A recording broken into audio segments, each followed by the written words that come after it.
Salut à tous, c'est Pang de la chaîne, bienvenue sur cette vidéo qui aujourd'hui va parler de présence. Problématique assez courante pendant des sessions, pendant un accompagnement ou même dans notre quotidien, c'est celui de ne pas être présent. Et beaucoup de personnes, plutôt en centres mentaux, vont avoir des sensations de ne pas pouvoir mettre en off leur cerveau parce qu'ils vont constamment anticiper un futur, un demain, un plus tard.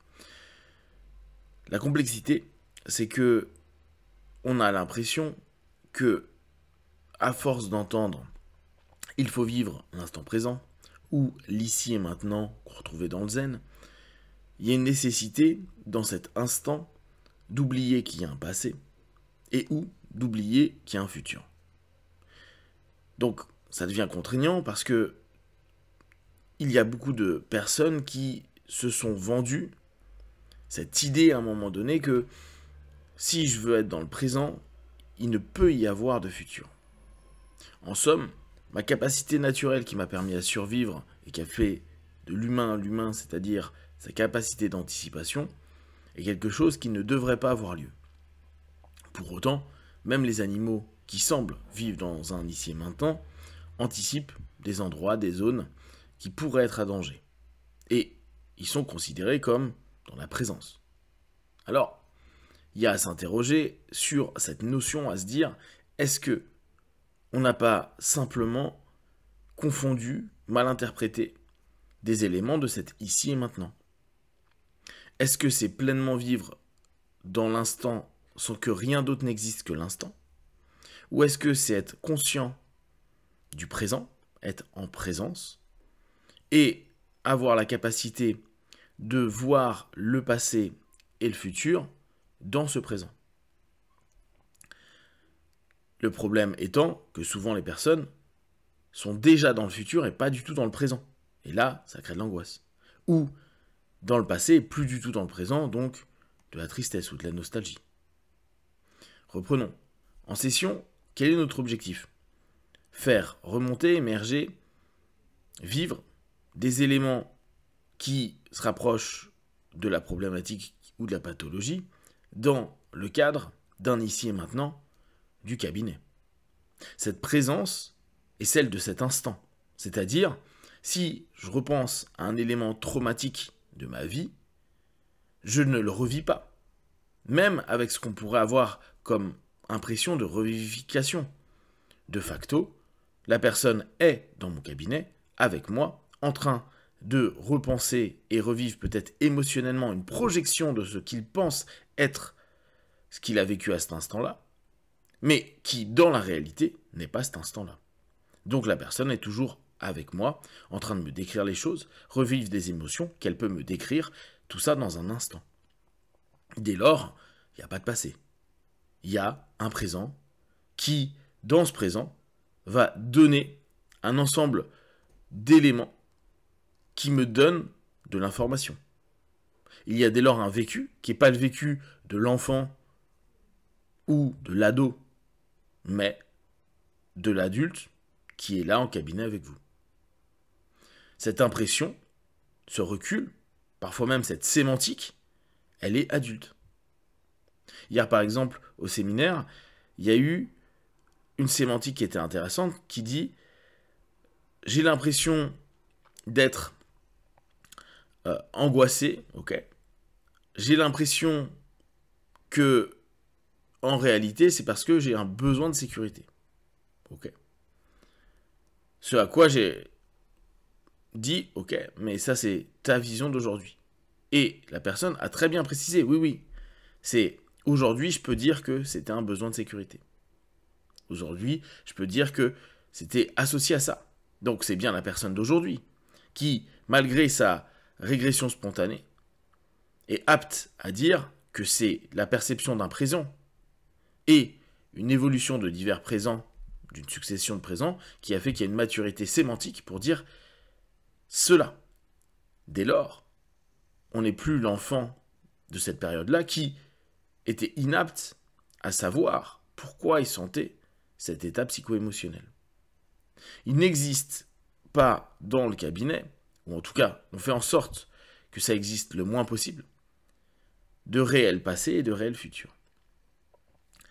Dès lors, si on prend en compte dans notre quotidien, hors cadre thérapeutique, dans notre cadre du quotidien, que nous sommes seulement dans la capacité de vivre un présent en présence, que dès qu'on commence à ne plus être présent à son présent, mais présent dans son futur, nous sommes quand même dans le présent. Et se dire, je dois vivre un ici et maintenant, n'empêche en rien d'être présent dans un futur. Parce que c'est dans le cadre de cet ici et maintenant, avec les capacités, les compétences et la situation dans laquelle je suis, que je suis en train de voir ce que, éventuellement, je peux projeter. Le danger, entre guillemets, ce qui rend les gens angoissés, c'est de ne plus avoir conscience qu'ils sont dans un présent en train de penser le futur. Et là, on est non présent. À partir du moment où on est en train de se rendre compte que ce que je pense maintenant, avec la situation dans laquelle je suis, même en anticipant demain, ou la semaine d'après, ou le projet que j'ai, reste une perception avec l'ensemble des informations que j'ai dans cet ici et ce maintenant. Non pas quelque chose qui est déjà une réalisation à venir. Sachant que, et on le sait à peu près tous, souvent, nos projets, c'est-à-dire ce que l'on projette de cet ici et maintenant dans le futur, ne sont pas exactement comme on avait prévu. Prévu, c'est-à-dire vu à l'avance dans le présent. Vu, la seule avance qu'on avait, c'était voir depuis le présent. Vu qu'il y a des éléments, des situations, des choses qui vont se modifier, on va s'adapter avec un présent. Donc, la notion qui est intéressante pour nous et pour les personnes qui angoissent ou qui sont trop mélancoliques ou tristes, c'est de se ramener à se dire, la personne, à cet instant précis, qui est en train de penser au futur, le cerveau qui n'arrête pas vers le futur, est souvent dans l'angoisse parce qu'il n'a pas conscience que c'est le présent qui pense au futur.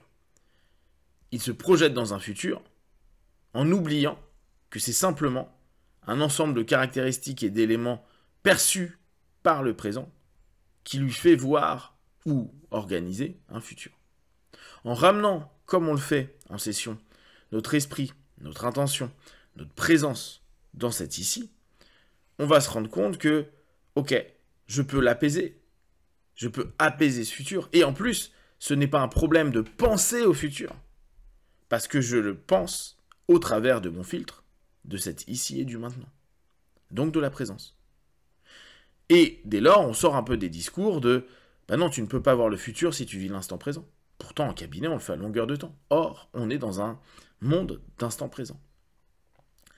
Dès qu'on commence à accepter cette idée de se dire « en fait, je peux être présent, mais il faut que j'en ai conscience ». Donc, c'est ce que j'appelle la présence, conscience du présent. On va pouvoir assez facilement apaiser, ça ne veut pas dire que ça va s'arrêter complètement, mais les projections passées au futur, et surtout se perdre dedans, étant donné qu'on va ramener tout le temps à « je peux penser ça » ou « je peux prévoir ça » que par rapport à ce que je suis en train de vivre maintenant, mon circuit cognitif, mon circuit émotionnel, mon circuit physique, et les éléments contextuels que j'ai à cet instant précis.